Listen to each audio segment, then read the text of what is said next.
एक बात बताओ। लास्ट 10 मूवीज़ या सीरीज़ जो तुमने देखी है उनमें से कितनी हिंदी या इंग्लिश के अलावा थी? अगर आंसर ऑलमोस्ट नन है तो प्रॉब्लम ये नहीं है कि तुम कंटेंट नहीं देख रहे। प्रॉब्लम ये है कि तुम दुनिया का सिर्फ एक छोटा सा पार्ट देख रहे हो।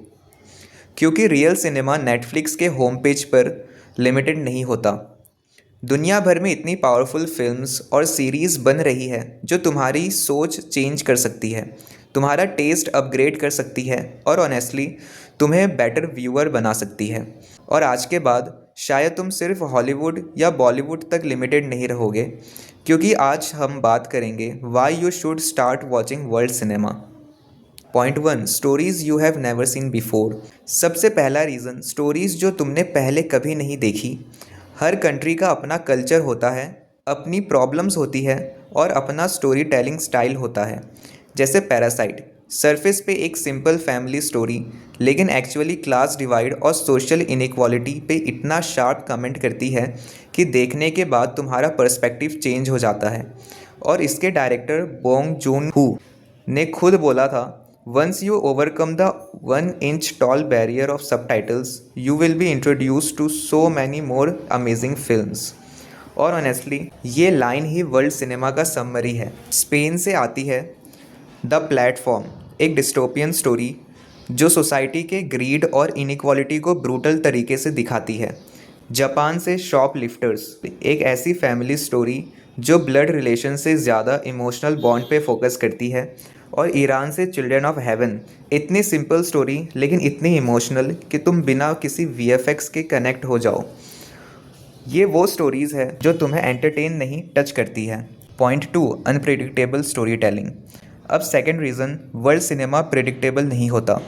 हॉलीवुड में तुमने हॉलीवुड में तुम्हें पैटर्न मिल जाता है, setup, conflict, climax.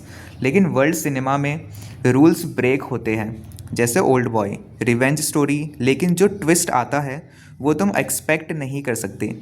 Director park चैन वुक ने इसे इतना रॉ और डिस्टर्बिंग बनाया कि ये फिल्म ख़त्म होने के बाद भी तुम्हें छोड़ती नहीं। या फिर इंसेंडीज, स्लो स्टार्ट लेकिन एंड तक जाते जाते ऐसा रिवील देता है जो तुम्हें साइलेंट कर देता है। वर्ल्ड सिनेमा तुम्हें कंफर्ट नहीं देता, चैलेंज करता है। Point 3, real emotions, real people. तीसरा रीज़न, रियल इमोशंस।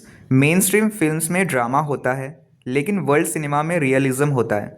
जैसे a separation, simple diverse story लेकिन इतना लेयर्ड कि तुम डिसाइड ही नहीं कर पाते कौन राइट है और कौन रॉन्ग। डायरेक्टर एसगर फरहादी ने लाइफ को इतना रियल दिखाया कि फिल्म देखते वक्त लगता है ये एक्टिंग नहीं है, ये रियलिटी है। या फिर Roma, slow silent personal story लेकिन इमोशंस इतने रॉ है कि हर फ्रेम पेंटिंग लगता है। अब थोड़ा सीरीज़ की बात करते हैं। Point 4, world class series you are missing. सिर्फ मूवीज़ ही नहीं, सीरीज़ भी नेक्स्ट लेवल होती है। जैसे डार्क, टाइम ट्रैवल इतना कॉम्प्लेक्स बना दिया कि हर एपिसोड एक पजल है। या मनी हाइस्ट, हाइस्ट स्टोरी लेकिन इमोशंस प्लस कैरेक्टर्स इतने स्ट्रॉन्ग कि तुम क्रिमिनल्स के साइड पे आ जाते हो। और squid game, simple survival concept लेकिन इतना रिलेटेबल बनाया कि ग्लोबल फेनोमेनन बन गया। ये शोज़ प्रूव करते हैं लैंग्वेज बैरियर सिर्फ दिमाग में होता है। Point 5, legendary directors. World cinema का रियल मैजिक होता है डायरेक्टर्स जैसे अकीरा कुरोसावा, जिन्होंने स्टोरी टेलिंग का फाउंडेशन ही चेंज कर दिया। उनकी फिल्म राशोमोन एक ही स्टोरी मल्टीपल पर्सपेक्टिव से दिखाती है। या हायाओ मियाजाकी, जिनकी फिल्म्स जैसे स्पिरिटेड अवे फैंटेसी के through deep human emotions explore करती है। और मॉडर्न टाइम में डेनिस विलेन्यूव, जो विजुअल स्टोरी टेलिंग को नेक्स्ट लेवल पे ले जाते हैं। ये डायरेक्टर्स सिर्फ फिल्म नहीं बनाते, एक्सपीरियंस क्रिएट करते हैं।